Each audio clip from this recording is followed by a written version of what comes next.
Hello, I'm Simon Whistler. You're watching TopTenzNet, and in the video today, the top 10 valuable coins that might be in your pocket. Everyone knows there are rare coins and currencies that are worth hundreds or even thousands of dollars. What most people don't realize is that there are coins and bills you probably see and spend all the time and don't realize that they could be worth a lot of money. You should indeed take a look at the money next time before you spend it, because you could be throwing away a profit. And just before we get started, I do want to say that this video is US currency centric. Number 10. Copper pennies from 1957 to 1981. Before 1982, American pennies were made of 95% copper and are worth more now than their 1 cent face value. Copper cents are very easy to find, although they are not legal to melt. Even though you can't take them to the scrapyard with other copper scraps, there are people who buy these coins at about 1.5 cents each in the hope that one day it will be legal to melt them down. That's a 50% profit for your efforts, and a penny saved is, after all, a penny earned.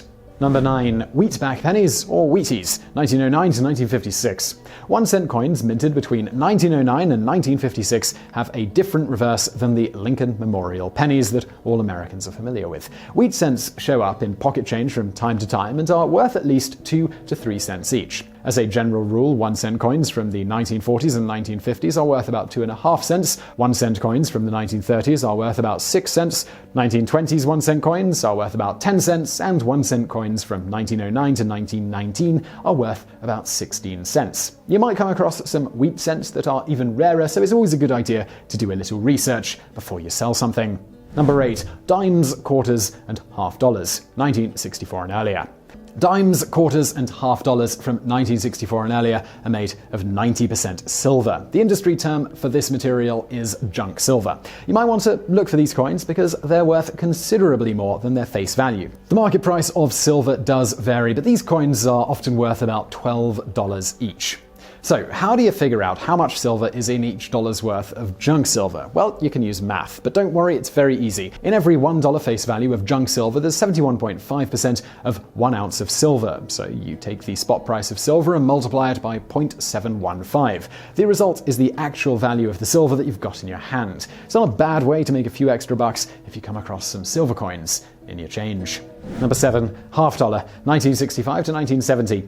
Even though the United States stopped putting silver in quarters and dimes in 1964, half-dollar coins produced from 1965 to 1970 were still made of 40% silver. The industry term for these coins is clad, and each $1 face value of 40% silver contains 0.295 ounces of actual silver. This means that each coin could be worth about $5. The formula for 90% silver still works here, so you just have to change the figure that represents the percentage of silver in each dollar to 0.295. While you won't be getting as much money from these coins, they are a little easier to find than the 90% silvers. You can even go to your bank and just ask for a few rolls of half dollars to see if you find any silver. It's fun, and essentially, it's free.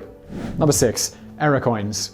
Some coins make their way out of the mint with errors. We know, it's hard to believe that the American government makes mistakes, right? But just because the inspector at the mint missed it doesn't mean you should. An error coin is any coin that was minted improperly. Now, there are hundreds of different types of errors, but let's focus on ones that you actually might find in your change. There are broad-struck coins that were struck outside of the collar during the minting process and therefore have a flattened and spread out look to them. There are also off-center strikes. Just like the name implies, these coins were struck off-center.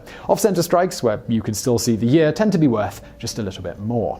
Then there are die rotation errors, coins that are struck with the obverse head side opposite or upside down from the reverse tail side. In a die rotation error, the coin isn't exactly opposite, and depending on the degree of the rotation, could be worth a substantial bit of money. All error coins are judged and priced a la carte, and one should seek advice of a reputable coin dealer before selling any error coins. Number 5. 1972 Ike Dollars Type 2. In 1972, there were 3 different dies that were used to make Eisenhower dollars, each with subtle differences. The Type 2 coins are potentially more valuable than $1. It seems there was a mix-up at the Philadelphia Mint, and a die that was meant for proof coins being struck at the San Francisco Mint was used on business strike coins. These coins can be identified by the high relief of the design, especially on the reverse side. On a regular strike, the details are very poor, but on the Type 2 coins, the details are much bolder and more obvious. The value of these coins depends on their condition, but an average value is around $10. And $10 certainly not a bad return on a dollar. Number 4. Lawful money notes.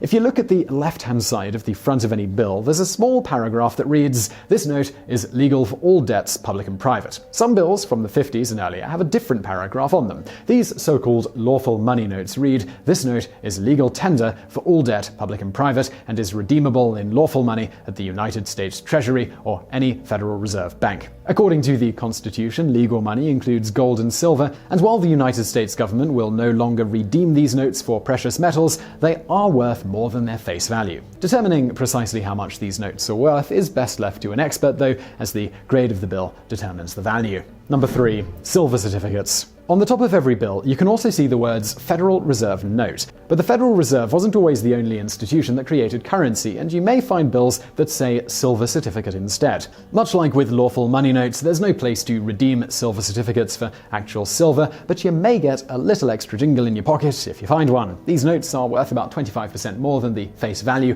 if they're in excellent condition. Not quite as good as silver dollars, but there's still a tidy little profit in it for you. Number 2. Star notes. Every bill you have ever held has a serial number. You probably knew this, but do you ever look at it? If there's a star after the serial number, that means the serial number has been used before, but it was damaged in some way and was replaced with a new bill before leaving the presses. These notes can be worth a good deal more than their face value. As with other collectible coins and currency, it's hard to say how much your note will be worth, but the better the condition, the more valuable it will be. Older notes and higher denominations also tend to bring a little more money, although there are exceptions. Number 1. Fancy serial numbers. Since you're already looking at serial numbers for stars, pay careful attention to the number itself. A fancy serial number could be worth thousands of dollars to the right collector. Collectors like serial numbers that are all the same number, or just some of the numbers are repeated. However, the notes that seem to be worth the most are what they call radar notes. True to their namesake, radar notes are the same backwards and forwards. For example, 1, 2, 3, 4, 5, 4, 3, 2, 1. Condition means everything here, and a nice, crisp, fancy serial number could be worth a whole lot of money. So don't just spend your money, look at it. You never know what you might find lurking in that old coffee can or piggy bank. You might just have a fortune waiting to be discovered, or more likely, you'll have a few extra bucks. But hey-ho, who couldn't use a little extra dough? So I really hope you enjoyed that video, and don't forget to subscribe to this channel for brand new videos every day of the week. Also, I've got another channel, it's called Biographics. It's biographies of notable people from the present day as well as history, from Elon Musk to Osama bin Laden. You can check it out through the icon on the screen now. But if you want something else to watch right now, why not check out another TopTenz video or a Biographics video over there on the right. And as always, thank you for watching.